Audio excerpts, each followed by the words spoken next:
Good morning, good morning, good morning, and good morning, good morning, good morning. We'll try to get through today quickly because I'm still not thrilled how far behind I am. I haven't checked my emails in like 3 days. Yeah, I've checked some, like I try to get to it and I scroll, and if I see something jump out, but usually my daily check the email says, okay, I'm going to take the next 2 hours and sit here, email, which usually takes about an hour 15 per day, which means every day that I don't check them, it's not like emails don't come in. In fact, more emails come in. Hey, did you get my email from the other day, right? So I think I actually have maybe 3 hours of emails today, which again is fine because I really do want to catch up with everyone. Like, it's not that people just email me and they're like, hey, how's the weather, right? It's always purposeful. And even if it is a check-in, everyone always kind of has a reason, right? And that bothers me like a lot because there's certain tenets, there's certain pillars of RHINO, and that is one of them. And I'm just not willing to. It's unacceptable to me. So I'm gonna get through them all today, guaranteed, 100%. Every email is getting done today. RHINO Bucks is at another all-time high. It's like 264 something. The liquidity is almost 128,000. That's super cool. And what you'll see is that I'm only purchasing very little. Like, I do one purchase, maybe two, and then the rest goes into liquidity pool. The point being, I don't want to run RHINO to $3 just yet. Like, I'm very comfortable at 260. I want to stay here at 260 for a while. And by a while, I mean like a month. And for anyone hearing that for the first time, there is a little counterintuitive, like, why would you want to do that? Like, this is, the price of RHINO is, for all intents and purposes, like the marketing of RHINO, right? Like, if it's really, really high, then it's like, wow, look how good they're doing. If it's really, really low, it's like, maybe they're not doing so well. And I agree with that 100%. The problem is, in any type of market, when things become volatile, people have to pay attention to them. When people have to pay attention to things, it takes time away from other stuff. When things are good, that's fine. When things become difficult in someone's life or they're short on time, then they have to identify where their time is best served. And if their time is, I own RHINO, I can't even pay attention to it anymore. I just don't have the time anymore. I got in at $1, it's $3, whatever. You know what? If it goes to $4, I don't really care. I'll sell it here and I'll get back in when I have time later. In that representation I just gave you, what were you able to glean from it? That is a person that A, has been in RHINO since the beginning, $1. B, completely accepts that it might go to $4. That person's very optimistic. It could continue going up. And 3, they still sold. Well, if they're A and B, why did they do C? Because everyone has a real life. Everyone has obligations and chores and tasks and responsibilities of their real life. So if there's any asset that requires your attention, well, now it doesn't matter if they have A and B. What's important is that attention to that person. So the way we solve that is we make sure, or we do our best, right, to really, really, really decrease the volatility. At the same time of decreasing the volatility, there's also the other end of it. Anytime anyone invests in anything, is it going in the right direction? That's the only question. It really, really is. There actually isn't. And it's funny because I'm saying this as a matter of fact, but I'm also sharing it as if like it's some epiphany. And I think it's both. Because I have an extensive investment career and I've worked with a lot of people, but I've never had 700 clients. Like, that's crazy. I think the most I've ever had was like 30. Because you were dealing with really high net worth individuals, and those individuals trusted you with a lot of money, and they didn't have the time to talk to you. Like, they didn't have time for me. It wasn't the other way around. And their belief was, you're a dime a dozen, right? Like, Anthony, if you lose me money, there's about 1,000 other people that will happily take my money and do a better job than you. So don't lose it. In which case, they were able to kind of manage expectations by allowing me to manage my own income expectations, right? So if I don't do this, I'm going to lose that income. What's different about RHINO is that we have close to 700, I think it's like 655 individuals at an average of $11.65 a week. Those are all really, really small investments, but purposely so. We purposely want small investments because we don't want to be the be-all and end-all of everyone's investment life.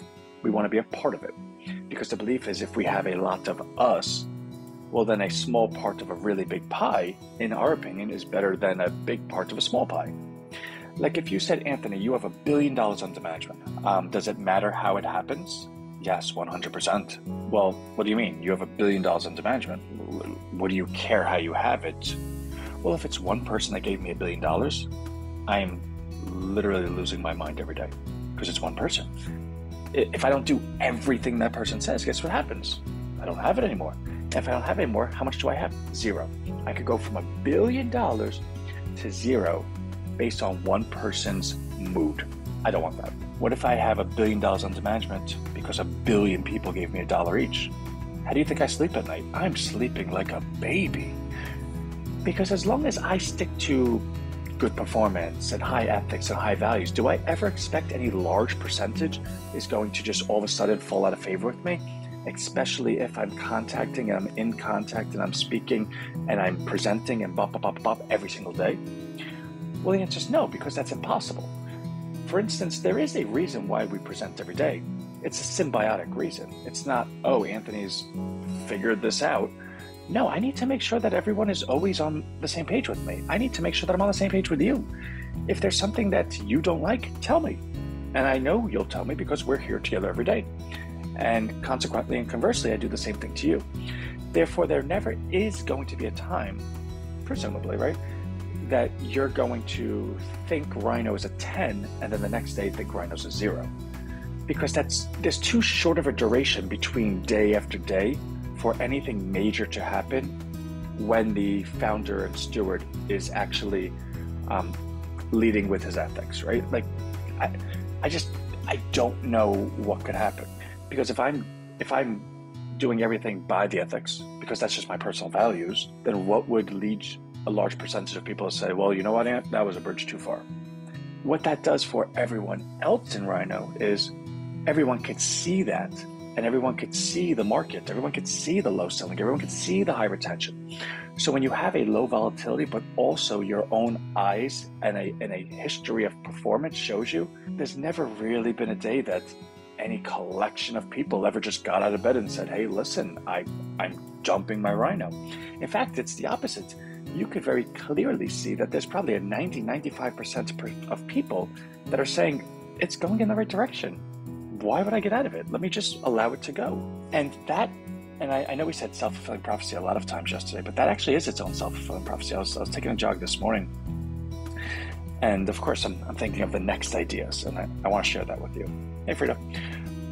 But I was also thinking, and this is totally not the thing, right? But in terms of how we could be successful by accident, right?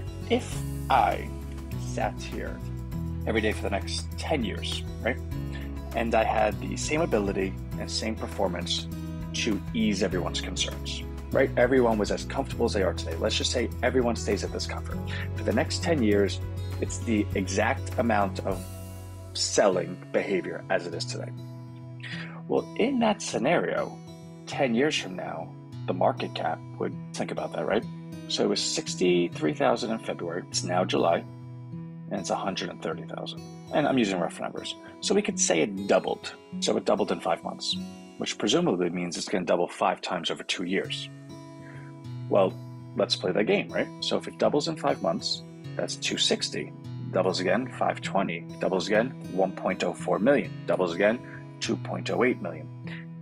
We're only 2 years in, right? Like, we have 10 years of this doubling behavior. After you get to all of those doubles, where do you end up?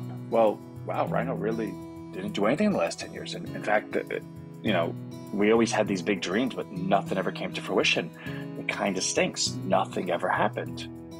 But what did we really do? Even in that position, that market cap of, let's say, 20 million has allowed everyone's coin to be as liquid as water. Every investor coin that ever happened, every reward coin that ever went out, every coin is liquid because the market is large enough to absorb those transactions. Meaning the actual mechanics of RHINO is not built on, can we constantly create things that are successful? That's the goal, but that's not how success happens. The actual success is, like I've always said from day one, how do you go ahead and properly value population? Well, the only way to do that is if everyone in the population invests within themselves. RHINO is the conduit, the vehicle that everyone agrees, whether out loud or not, and says, I'm in this. This is me. That person says it, and that behavior allows everyone to say, okay, by proxy, we have a thing that all of us agree is investing in ourselves. Therefore, if everyone just continues investing in themselves without ever taking anything out, that pot grows so large that when any individual wants to take the money out or redeem a large portion of money, they can, because effectively you created a social security system that's privatized. That's what you did. If everyone contributes at the same regularity, but they withdraw at different regularities, that's what Social Security is. But the way you did it was you privatized it and you took all of the mess out of it and you allowed the people to dictate their own terms. Now, that's not how that wasn't the mission statement, right? But it's funny when you build something with these certain bricks of ethics, population, It's almost like grocery shopping. And you're like, I don't know what I want for dinner, but I do like organic eggplant, all right? I do like grass-fed beef, okay? And you start picking out ingredients that you like.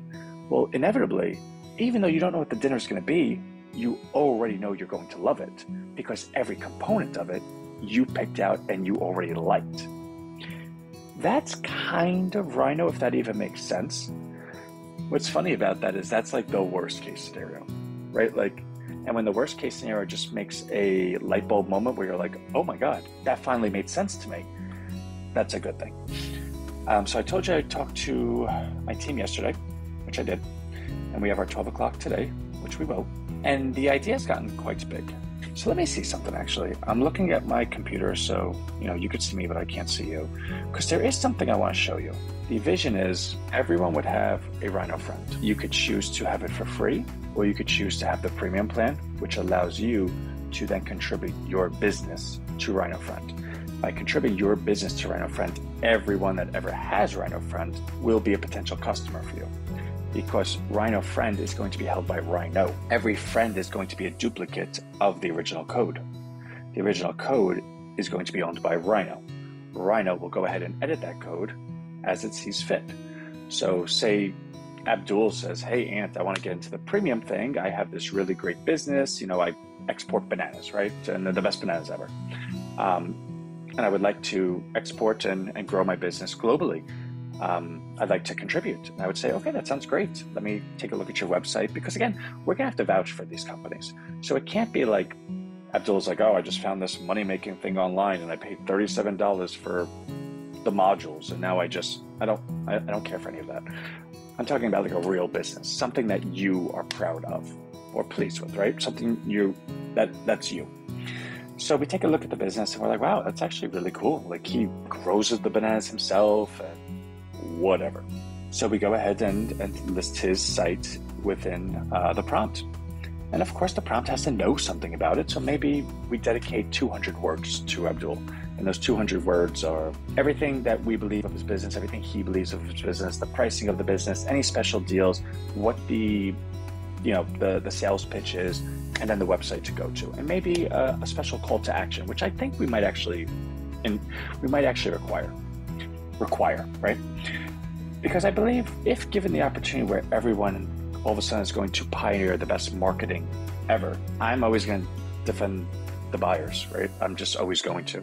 So if it means the difference of you making 40% profit and 30% profit, I'll sleep at night just fine, knowing you made 30% profit and the person that bought it felt special. Like that's RHINO. So now anytime someone's RHINO friend is talking to them, because again, the entire thing is going to be coded to be your friend, which actually had me thinking a little further.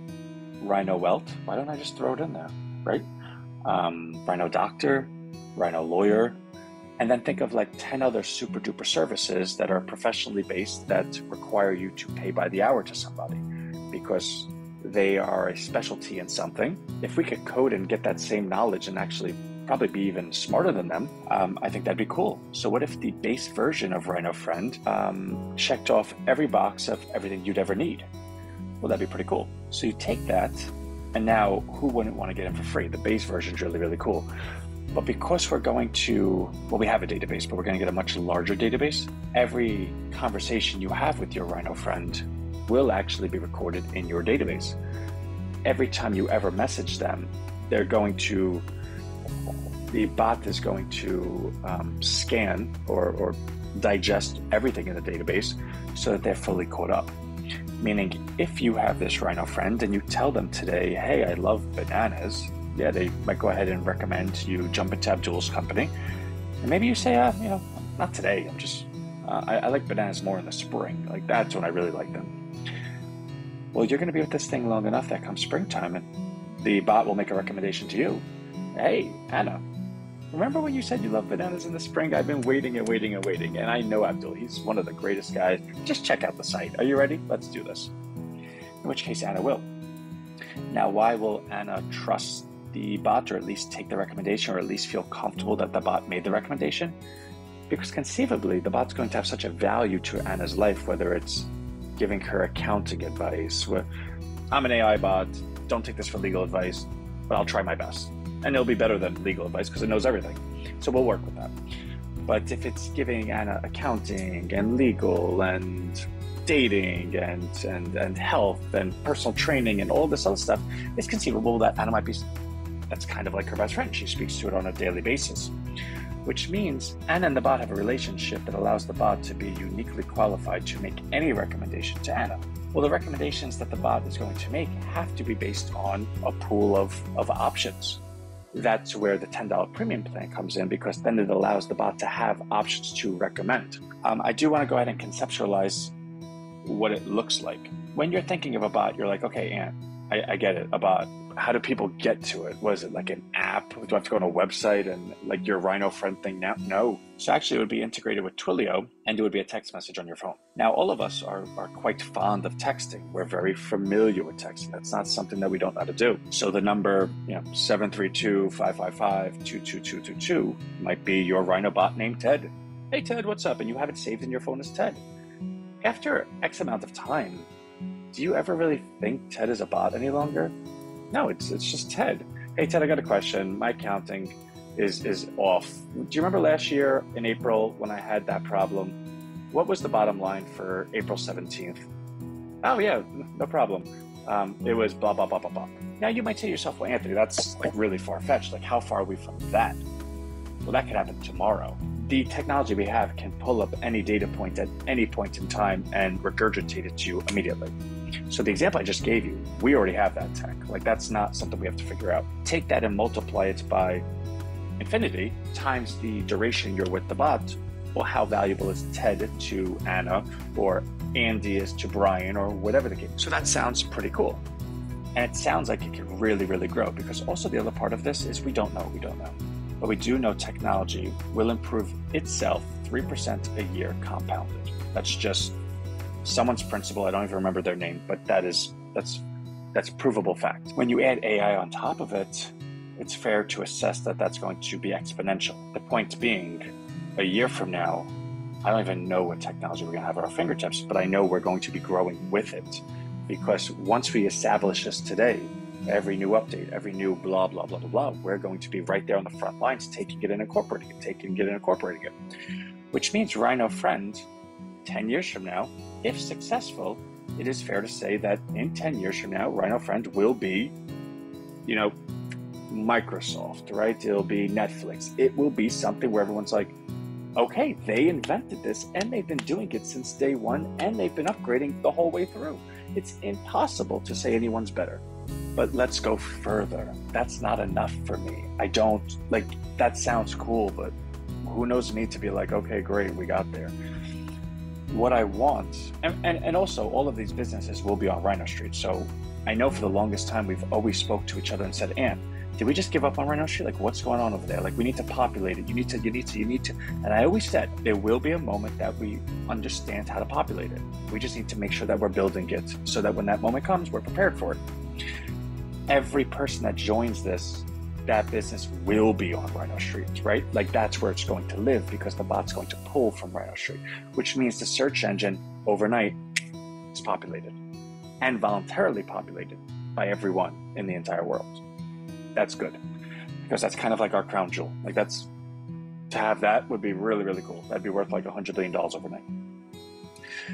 But that's not enough for us. I want the bot to be a person. I want, sure, you could text it, right? Text it, whatever. But I want you to be able to FaceTime it. I want you to be able to Zoom it. And for that, it's like, well, and. So how would this work? So the bot is the bot, and you would message the bot. What the bot does by default is the message goes through the API, which goes to the database, which then creates an answer, which then goes back through the API and gets converted to text and then gets submitted so that you can read it. Okay. Well, what if instead of it gets converted to text and submitted, it gets converted to text that then gets converted to audio? That's not impossible. For the longest time, there's been 1,000 things online. DTT, I like fried pickles. I like fried pickles, right? It's obviously a little bit better now, but that's there. Okay, so how do you get the person though? Well, that technology actually already exists, and that's what I'm going to show you. The difficulty for me is I don't know where that technology is, but we can find it. Give me an hour to go look it up and I'll find it, I promise that. But then once you find that, well, how do you get the person's face to move? How do you get them to the persona to move with the words in a believable format? And how do you do it quick enough that you can have a natural conversation? Because with the bot, you're typing, it's going, and then it comes back as a type. And what we're talking about now, we're not typing, we're talking. The words get converted to text, which then gets sent, which goes through the whole API process, that gets pulled back as words that then get converted into audio, which then get converted into speech patterns that have facial expressions. And it has to be done so quickly that you could have a natural conversation. No pressure, right? But I do want to show you something, because I believe upon showing you this, you're going to say, oh my God, the technology already exists. Everything I just shared with you. See, the thing that's different is we're not talking about things that don't exist. We're not trying to invent apples and oranges. We're just inventing a fruit salad, right? Like, I'm not inventing bananas. I'm not inventing apples. I'm just using my mind in terms of an operational standpoint and saying, well, if we took this, integrated this, moved this over here, and then assume this and this, and plan for this and this, then we can have this and be ready. Now, obviously, that sounds like totally crazy, but that's the way my mind works. So I have no intention of like creating a new fruit. I just want to grab them and put them together, almost like an assembly line. And then, so then one last thing. So in doing this, you would have to create your own persona. Because if you were like, well, I want my Rhino friend to be Brad Pitt. Well, guess what? Brad Pitt's going to knock on your door and say, hey, buddy, you owe me a ton of money because you're using my likeness every day. Which means in the survey that we're going to give you to identify who you want as your friend, you're going to have to answer some questions. I want him or her to be this age, this eye color, this hair color, these special features, this, a whole bunch of stuff. Because that's then going to become the prompt that we're going to put into our stuff to create that persona. And then once we create that persona, then we can do all the rest to it. So I want to show you two things. First, what I'm about to show you is going to blow your mind. And this isn't mine. I don't own it. I have nothing to do with it. But I want it, and I know it's out there, and I'm going to get it. Freeman, what you see is not real. Well, at least in contemporary terms, it is not. What if I were to tell you that I'm not even a human being? Would you believe me? What is your perception of reality? Is it the ability to capture, process, and make sense of the information our senses receive? If you can see, hear, taste, or smell something, does that make it real? So that technology actually exists right now. And then there is one other thing that I want to show you. I'm just going to find a link for it. To get that thing to talk, all they needed was a picture of Morgan Freeman. Maybe 5 pictures, maybe 10 pictures, right? Because you want to see all of his different movements. And I send you the survey. What do you want your Rhino friend to look like. 35-year-old man, short brown hair, green eyes, tan, well, let's say olive tan skin, big smile, white teeth, some facial hair around his goatee. Okay. What else? Groomed eyebrows, a scar under his right eye, pointy nose, full lips, squared jaw, and very attractive. Okay, so let's generate that. We're currently experiencing issues with our image generation software. Why are you so annoying? Like, can I ever just have anything in my life? So I think we can generate variations. What's this? Load prompt into editor. Okay, so load image into editor. All right, so we can load that into this. And now we can say, make picture look like a real life photograph. All right, so this kind of looks like it could be it. So let's get some, no, this looks kind of real. So let's get some variations of this guy. Okay. So now the point is, well, actually I could get out of share screen now. So everyone sees that when you're filling out that survey, those answers are going to be automated into the prompt that gets sent to, and it might be Lexica, it might be another one if we can find a better one, right? In which case it will then create that person in real time, and then that will get zapped back into the bot, where the bot recognizes this is the persona I am for now on. Meaning, is it possible that you can create your RHINO friend, and sure, you could text them, have fun, but maybe you want to Zoom them later. Maybe it's like 3 a.m. and you're feeling a little lonely. Maybe it's you want to FaceTime them. Is that possible? And I think the answer is yes. And if the answer is yes, well then is it possible that that perfect companion, because you coded it, you talk to it, it does everything you want, it knows exactly who you are, it's all going to be built on a psych level where I want to know your favorite book when you were in 3rd grade, right? I want to know more about you than you know. And again, it's not for me to know, it's for the computer to be able to go ahead and create somebody that you'd be very fond of. Is it possible that this person, maybe it's not your best friend, maybe it's not your husband, but can it be in your top 10 of your circle? It sounds weird to say yes, because it's like, that's not real. But if it's just someone that you're talking to on the phone, how real does it need to be? If you're married, do you have a guy friend? Probably. Does he ever come to your house? Probably not. I text him. Yeah, my friend Ted, I go to the gym and he's sometimes there and he's a health enthusiast. And when I have a health question, I ask him, right? So that's the vision of where we're going with this. And the goal of it is that it will be the best marketing platform ever, because it will involve no money. There is no buying ads. There's none of that nonsense. It's going to be companies of Main Street businesses that we personally endorse because we've met them and we like them. And again, you might say, well, how's that scale? We'll scale with it, right? Like, we'll figure that out. And each one of these businesses will be signed on for, say, $10 a week. That money goes directly to RHINO Bucks. So think about the business model. Well, that business model sounds really great. You could get 1,000, 10,000, 5,000, 100,000 of these RHINO bots all over the place because they're real friends. People actually like them. This is high-tech technology. They could ask them anything. But I think by next weekend, I want to do a weekend rollout. And it might be like a pre-purchase type of thing. And it might be like $1 a person. I might just $1, right? Because I want to get the number of counts really, really high. Because the number of counts equals the value proposition for anyone later coming in. Because when we want to go ahead and do it at $10, which will still be a great price, I want to say, yeah, it's $10 to you because we already have 10,000 people involved.